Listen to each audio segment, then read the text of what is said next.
Denis Law, welcome to the Football Show on PLZ Soccer. Thank you very much for joining us. Pleasure, lovely. I'd just like to start at the beginning. Of course, you're from Aberdeen. Can you sum up what it feels like to be from the Granite City? I'm extremely proud to be from Aberdeen, yes. And it's lovely. I've been down in England for a long time, but when I come back to Aberdeen, I'm coming home. So it's never changed. And when you started growing up here, was there a certain player that you idolised, a player that you modelled your game on at all? Well, of course, there was a few in the Aberdeen team when you could afford it. We didn't have any money in those days, so it was very rare that you went to some of the games. So obviously, Harry Yorston was definitely a top player for Aberdeen in those days. A lot of the other guys, of course, as well. So, no, it was just nice to see them. And you started your career down in Huddersfield. You had 4 years there. How nice is it for you to see them doing so well now back in the Premier League? They're back into... funny enough, I went to the game last season when they played Man United. I was invited over, and of course they beat United, so I had to be very careful what to say or whatever. But I was absolutely delighted that they come back. At the moment, they're not having a particularly good time, and it's very difficult when you against teams like United or Man City, Liverpool, Chelsea, Arsenal, Spurs. You know, it's not easy. So, but it's nice to see them back because they were one of the first teams ever, and I didn't know it at this time when I joined Huddersfield, to win the league 3 tiers on the bounce. There's only a couple of teams ever done that. So Huddersfield Town, yeah. So they were a great team. So yeah, it's good to see them back. In the 40s or whatever it was. Yeah. You had a brief spell at Manchester City, you then moved to Torino in Italy. Do you think that playing in Italy added something to your game that perhaps other players didn't have? Oh, well, it did add it. I mean, in Italy, it was very defensive. You know, they played like 9 back up front. So for an attacking player, it wasn't good. But I did learn a lot in the fact that when I come back to England, in Manchester, when I was playing there, I didn't think anybody was marking me because in Italy you were marked by 2 guys, the strikers were marked by 2 guys, so you could hardly get in the game. Yeah. Back at home, I thought, this is easy. Nobody's marking me here. So yeah, so I did learn. Unknown to myself, I learned a lot to get away from people marking you. And did you enjoy your time in Italy? I enjoyed everything about Italy. Don't forget I was single at the time. Nice ladies, nice food. I liked the wine, the beer was good. The only thing I didn't like was the football. Exactly. And that's what I went for. After a year, you came back to Manchester United. Can you briefly give me your thoughts on Sir Matt Busby, your manager? Top man. Absolutely a top man. Of course, surviving the Munich air disaster where they lost half of the team. Scottish guy as well, of course, from Glasgow. So it was really so good for me to come back from Italy and join Manchester United when they were beginning to come back, you know, to build up the team. They lost half of the team in the '58, which was 4 years before I came back to Manchester. So it was lovely. And then when you think, in 1968, there he was picking up the European Cup, which was the cause of disaster 10 years before. So it was lovely to come back. And how was it for you winning the European Cup in 1968? On one hand, the first English team to do so, but on the other hand, you missed the game through injury. I did, unfortunately, yes. Yeah. Well, injuries. I played in the semi-final against Real Madrid, but unfortunately. And I was the captain of the team in those days as well. So it was, but we should have won it again the following year when we got to the semi-final against Milan. Dodgy referee, obviously a very dodgy referee, and we could beat in the semi-final. So would you say it's the biggest regret of your career not playing in the European Cup? Without a doubt. But as I say, the following year. We should have got them because we were quite a good team, and we did well to get that far.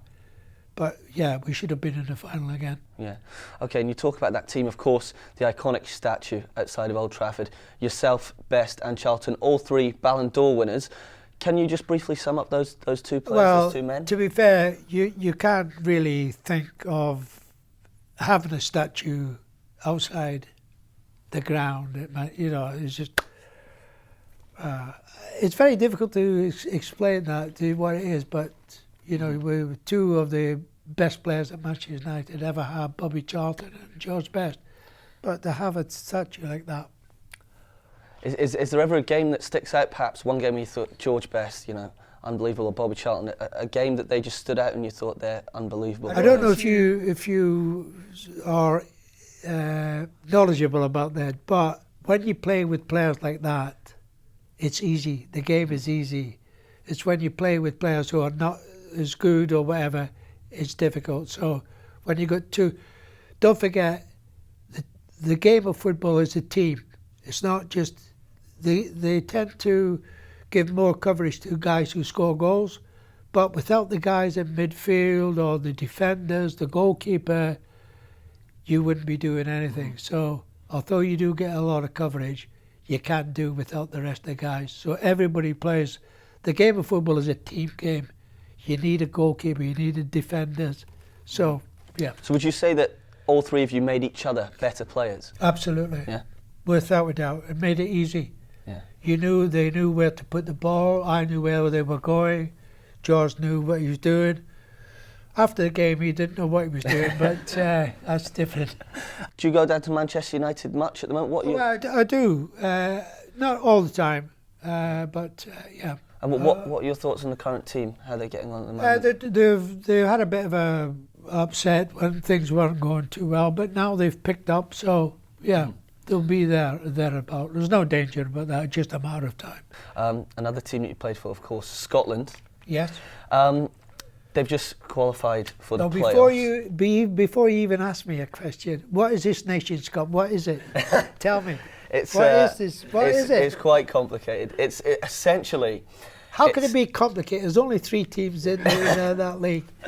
It's essentially a safety net for them if they don't qualify through the traditional routes. So they have the normal qualifying for Euro 2020. That starts next year. Is he telling me the truth or not? If they don't qualify through that, they have a backup playoff against Finland, I think, and then Norway or Serbia. Finland, you think? Who else? Norway or Serbia, but it all depends if they qualify. But let's not focus on that, okay? No, but you asked about Scotland, so I thought you might know what this Nation Cup is. Yeah, it's quite whatever. Anyway, what I wanted to say was a lot of players pulled out through injury or through whatever. How important was it for you to play for your country? Absolutely. This was your ambition as a football player, was to represent your country. So there was nothing... I don't care who you play for, what you play for, there's not a better than playing for your country. Nothing. Absolutely nothing. I can't talk about Scotland without talking about beating England at Wembley in 1967. What's your abiding memory of that game? We battered them. Battered them? You only scored 1 though. I know. Well, I felt sorry for Bobby, so we calmed it down. It's like just to sort of because I think I saw a tear in his eye, so I thought, well, we better just calm down. You played in the World Cup in '74. Unfortunately, yes. Yeah, perhaps at the tail end of your career. Do you wish that came earlier, the World Cup for you? Oh, I wish it had done. I really do, because we had a good team in the mid-60s and whatnot, but to qualify for the World Cup in those days was really difficult. You weren't playing teams who were not that good, you were playing against the top teams. I think if we had that team today, it's not possible, of course. But if we were playing in a World Cup today, I think, we'd have a chance of doing something special. Can you give me one memory that is your highlight of your playing career? Beating England. In '67? Absolutely. Fantastic. And what's your favourite goal? A goal in that game? Or? Exactly. Yeah. You don't have to ask anymore. Okay. That was it. And you've, of course, got your Denis Law Legacy Trust. How would you like to be remembered? I am really very happy with what I've achieved anyway, but the fact that this one is helping the youngsters and whatnot, for hopefully some young players to come through and play for Scotland. So the guys who are involved in this have done a fantastic job for people, for mums and dads, their children, to go and play. They don't have to pay any money. This is absolutely fantastic. All started, of course, with Johan Cruyff back in Holland. So in years to come, this will get better and better and better, and hopefully we'll get some real Scottish players playing for the country. Yeah, maybe we'll get to another World Cup. It would be lovely. Yeah. Are we? Well, they've got a young team at the moment, so for first time for a wee while, I think we've got something here. It's just a matter of getting the confidence of going out and playing for your country. Well, that's everything. Dennis, thank you so much for joining me. Absolute pleasure. Thank you very much.